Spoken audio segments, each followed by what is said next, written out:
Hello everyone, welcome to Social Science class once again. I am Mrs. Sarita, your SST teacher. Hope you all are fit and fine. Today we will continue our discussion of chapter 6 in geography, that is human resources. Let's start.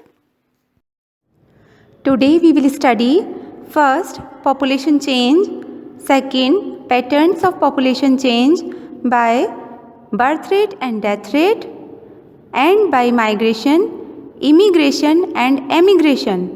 Third, every human being is potential resource. Fourth, population composition. Fifth, study of population pyramids. Students, अभी तक आपने इस chapter के first part में human resources के बारे में पढ़ा. डिस्ट्रीब्यूशन ऑफ पॉपुलेशन इतना अनइवन क्यों है ये जाना.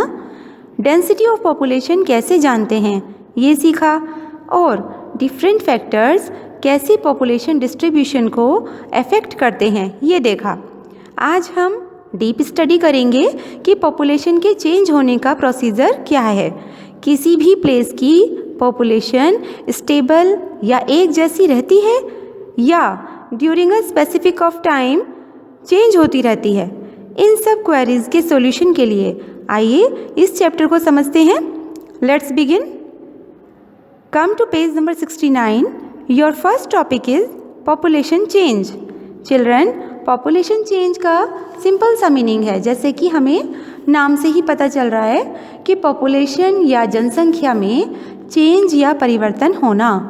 इन other words, population change refers to change in the number of people during a specific time. World की पॉपुलेशन कभी भी स्टेबल या एज इट इज़ नहीं रही है, वो हमेशा चेंज होती रही है. इस प्रोसीजर को समझने के लिए हमें ह्यूमन हिस्ट्री को समझना होगा. Be ready.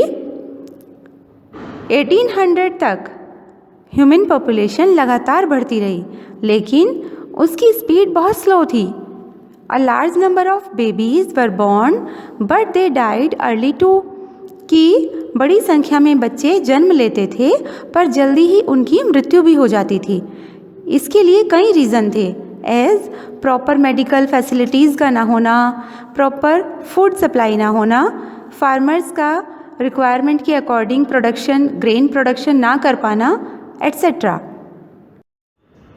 1804 तक वर्ल्ड की पॉपुलेशन 1 बिलियन थी और 1959 तक 155 ईयर्स के बाद पॉपुलेशन 3 बिलियन तक पहुंच गई थी, जिसको पॉपुलेशन एक्सप्लोजन कहा गया. कि अगर 150 सालों में, स्टूडेंट्स पे अटेंशन, कि अगर 150 सालों में जनसंख्या 1 बिलियन से 3 बिलियन हो गई, जस्ट ट्रिपल, तो इसको जनसंख्या विस्फोट का नाम दिया गया. लेकिन 1999 तक आते आते आफ्टर ओनली 40 ईयर्स ये जस्ट डबल हो गई 6 बिलियन. 40 ईयर्स में डबल, इतनी स्पीडली पॉपुलेशन इंक्रीज हुई. इसके भी वही रीजंस थे. अब फूड सप्लाई प्रॉपर होने लगी थी, मेडिकल फैसिलिटीज़ भी बढ़ गई थी, जिससे कि डेथ रेट या मृत्यु दर में कमी आई. और बर्थ रेट स्टिल रहने पर भी कि बर्थ रेट ज़्यादा नहीं बढ़ी, फिर भी डेथ रेट कम होने से पॉपुलेशन बहुत तेज़ी से इंक्रीज़ हुई. Now your second topic is population change. कि किन किन रीज़न से पॉपुलेशन चेंज होती है. स्टूडेंट्स, ये पॉइंट्स हम डिस्कस कर लेते हैं. First of all, birth rate, death rate. Population change में birth rate and death rate important role play करते हैं. जो भी नए बच्चे जन्म लेते हैं उन्हीं को as a birth rate count किया जाता है, लेकिन इसको 1000 पीपल पे मेज़र किया जाता है. मीन्स हम किसी भी एरिया के 1000 लोग लेते हैं, फिर 1 ईयर के बाद काउंट करते हैं कि 1 ईयर में 1000 पीपल में कितने न्यू बॉर्न बेबी ऐड हुए. 1000 से जितने भी एक्स्ट्रा होंगे वो उस प्लेस की बर्थ रेट मानी जाएगी. नेक्स्ट है डेथ रेट. सिमिलरली जितनी भी डेथ्स होंगी उनको as a death rate consider किया जाएगा, लेकिन इसको भी 1000 पीपल पर मेज़र किया जाता है. मीन्स हम जब किसी भी एरिया के 1000 पर्सन ले लेते हैं और 1 ईयर के बाद काउंट करते हैं कि कितने लोगों की डेथ हुई। अब जो भी डेथ्स होंगी वो उस प्लेस की डेथ रेट मानी जाएगी। इस तरह हमने देखा कि birth rate and death rate population change के नेचुरल कॉजेज़ हैं। स्टूडेंट्स, एक टर्म और है नेचुरल ग्रोथ रेट। ये क्या होती है, ध्यान से समझिए। जैसे कि हमने अभी बर्थ रेट के बारे में पढ़ा, डेथ रेट के बारे में पढ़ा।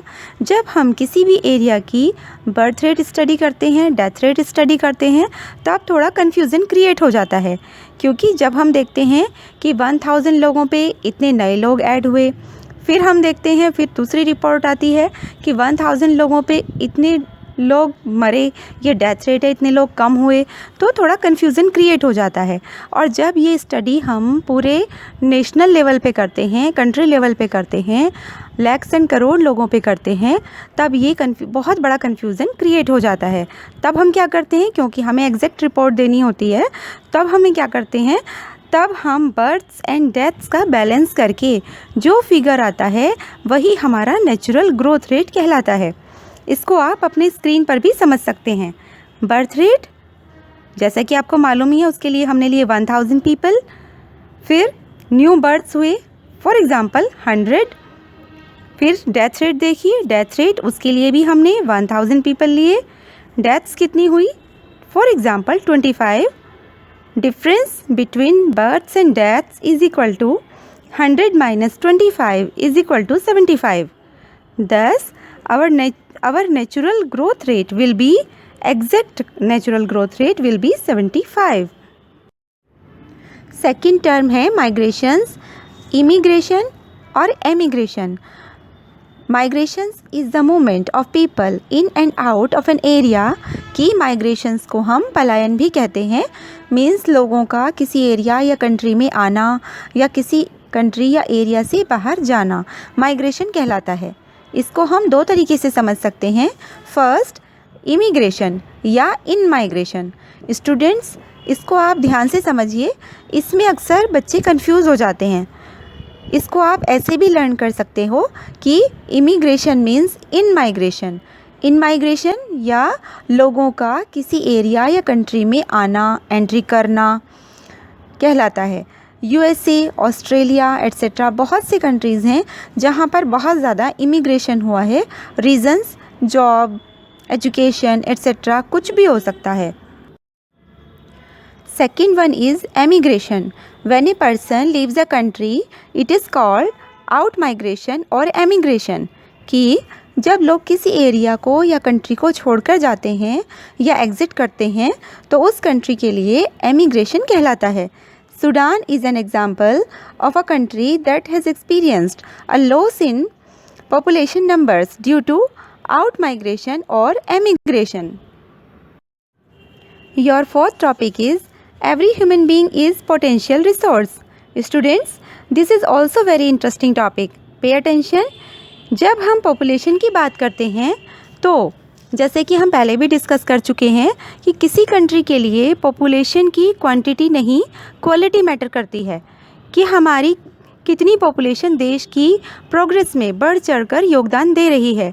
यहाँ स्टूडेंट्स एक पॉइंट और क्लियर कर दें कि सभी लोग डॉक्टर, इंजीनियर, ऑफिसर या मिलिट्री मैन नहीं हो सकते। मीन्स कहने का मतलब ये है, ऐसा नहीं है कि अगर हम अपने देश की सेवा करना चाहें तो किसी बड़ी पोस्ट या रेपुटेशन का होना ज़रूरी है। बिल्कुल नहीं, ज़रूरत है तो सिर्फ सच्ची लगन की। हम जहाँ भी हैं, जिस पोजीशन पर भी हैं, वहीं अपना बेस्ट दें। कि जब सभी फील्ड्स में सब अपना अपना बेस्ट परफॉर्म करेंगे तो हमारे देश की दिन दूनी रात चौगनी प्रोग्रेस होगी। इसलिए हमेशा याद रखें कि हमें पॉपुलेशन में क्वांटिटी या सिर्फ संख्या नहीं, क्वालिटी चाहिए। यहाँ पर जापान एंड बांग्लादेश के एग्जाम्पल से इस पॉइंट को और क्लियर करते हैं। जापान एंड बांग्लादेश दोनों ही डेंसली पॉपुलेटेड कंट्री हैं, but Japan is far more economically developed than Bangladesh. Reason is the same, human resource. Next topic is population composition. Population composition refers to the structure of the population. Population composition हमें ये समझने में help करता है कि population तो हमारे country में इतनी है, कि आफ्टर चाइना हम सेकंड नंबर पे हैं, लेकिन उसमें कितने मेल हैं, कितने फीमेल हैं, किस एज ग्रुप के हैं, कि हमारे यहाँ पॉपुलेशन में ज़्यादा बच्चे हैं, यंग लोग ज़्यादा हैं या फिर बुज़ुर्ग ज़्यादा हैं, उनमें भी कितने एजुकेटेड हैं, वो किस तरह के ऑक्यूपेशन या व्यवसाय में लगे हुए हैं, उनकी इनकम लेवल और हेल्थ कंडीशन क्या है, ये सब हमें पॉपुलेशन कंपोजिशन से पता चलता है। और यहाँ तक कि अगर हम किसी कंट्री की एक्चुअल कंडीशन मालूम करना चाहते हैं तो आप उसकी पॉपुलेशन कंपोजिशन की स्टडी कर लीजिए, उस कंट्री की कंडीशन क्लियर हो जाएगी। हम अपनी इंडिया की बात करें तो यहाँ पर नौजवानों की संख्या ज़्यादा है, इसलिए हमारे इंडिया को युवा देश भी कहा जाता है। आइए पॉपुलेशन कंपोजिशन को और क्लियरली समझते हैं। For this the total population is divided into various age groups. First, young dependents aged below 15 years. ये 15 years से कम के बच्चों को young dependents कहा गया है, क्योंकि बच्चे अपनी ज़रूरतों के लिए अपनी फैमिली पर डिपेंड होते हैं और वो अर्निंग नहीं कर सकते, इसलिए उनको यंग डिपेंडेंट्स कहा गया। सेकंड नंबर पे है elderly dependents aged over 65 years. इसमें 65 ईयर्स से ऊपर के लोग आ जाते हैं, जो बुज़ुर्ग लोग होते हैं आफ्टर रिटायरमेंट और बॉडी फिज़िकली भी वो थोड़ा वीक हो जाते हैं, वो अपनी फैमिली के ऊपर थोड़ा डिपेंड होते हैं, फैमिली की उनको ज़रूरत होती है, इसलिए उनको एल्डरली डिपेंडेंट्स कहा गया। थर्ड नंबर पे है working age 16 to 64 years are economically active. इस एज ग्रुप को वर्किंग एज कहा गया है, जो अपनी वर्किंग पावर से अपने देश को इकोनॉमिकली बहुत तेज़ी से आगे बढ़ाते हैं। स्क्रीन पर आपको पिरामिड दिखाई दे रहा है स्टूडेंट्स, वॉच केयरफुली। इसकी हेल्प से एज ग्रुप एंड जेंडर हमें अच्छे से क्लियर हो जाते हैं। Now come to page number 73। Your last topic is study of population pyramids. Children, यहाँ हम पॉपुलेशन पिरामिड्स की हेल्प से 3 कंट्रीज़ के बारे में जानेंगे। As the shape of the population pyramid tells the story of the living people in the particular country. यहाँ हम 1 by 1 3 कंट्रीज़ के पिरामिड्स की डीप स्टडी करेंगे, केन्या, इंडिया एंड जापान, और देखेंगे कि तीनों में क्या डिफरेंस है। First of all, the first one is population pyramid of Kenya. Students, जैसे कि आप अपनी बुक में फिगर नंबर 6.7 और स्क्रीन पर भी देख रहे हो, इस पिरामिड की हम बॉटम से स्टडी करना शुरू करते हैं। स्टूडेंट्स, जैसे कि आपको पिरामिड से शो हो रहा है, इसकी पिक्चर से ही शो हो रहा है कि केन्या में बर्थ एंड डेथ दोनों ही रेट बहुत ज़्यादा हैं। आप इसको ध्यान से देखिए, इसका बेस बहुत ब्रॉड है, ये हमें शो करता है कि वहाँ पर बर्थ रेट या जन्म दर बहुत ज़्यादा है और बहुत तेज़ी से ये ऊपर नैरो होता जा रहा है। ये चीज़ टॉप पे ये नैरो होता जा रहा है, ये चीज़ हमें शो करती है कि उसी हिसाब से इसकी डेथ रेट भी बहुत ज़्यादा है। This is because although many children are born. इसका मीनिंग ये भी हुआ, सिंपल शब्दों में हम ऐसे भी समझ सकते हैं कि वहाँ पर काफ़ी बच्चे पैदा होते हैं, न्यूबॉर्न बेबी पैदा होते हैं, और a large percentage of them die in their infancy.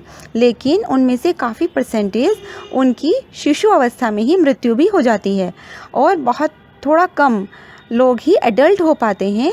And there are very few old people, और उससे भी कम, बहुत ही कम संख्या में वो लोग ओल्ड एज तक पहुंच पाते हैं। This situation is alarming for Kenya. वहाँ बहुत वर्क करने की ज़रूरत है।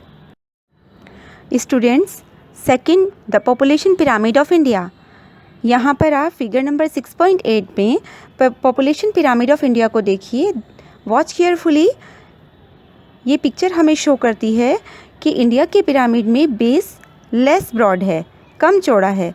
ये चीज़ हमें बताती है कि हमारे यहाँ पर इंडिया में बर्थ रेट कम है, केन्या के कंपैरिजन में बर्थ रेट कम है, और जैसे जैसे हम ऊपर टॉप की तरफ बढ़ते हैं तभी भी ये इतनी तेज़ी से नैरो नहीं हो रहा है।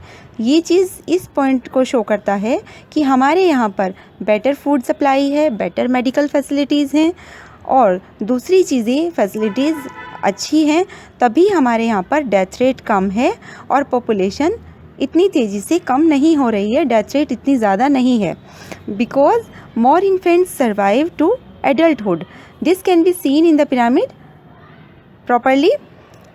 और such populations contains a relatively large number of young people and which means, और जिसका सीधा सा मतलब है a strong and expanding labor and workforce, और इसका सीधा सीधा मतलब है, मीनिंग है कि जिनके यहाँ पर यंग फोर्स ज़्यादा है वो कंट्री बहुत तेज़ी से प्रोग्रेस करेगा। See figure number 6.9, the third one is population pyramid of Japan. Japan के पिरामिड का बेस और भी नैरो या कम है, जो शो करता है कि वहाँ बर्थ रेट काफ़ी कम है। डेथ रेट कम होने से पिरामिड थोड़ा ऊपर जाकर और ज़्यादा ब्रॉड हो जाता है। ये पॉइंट हमें बाकी और दोनों पिरामिड्स में दिखाई नहीं देता। इससे ये प्रूव हो जाता है कि जापान अपने सिटीजन्स को बेस्ट फैसिलिटीज़ प्रोवाइड करा रहा है और उसके पास बेस्ट ह्यूमन रिसोर्सेज हैं। Students, here we have completed the discussion of this chapter. Hope you have understood it properly. So watch the video very carefully as it would improve your knowledge. Keep learning. Take care. Thank you.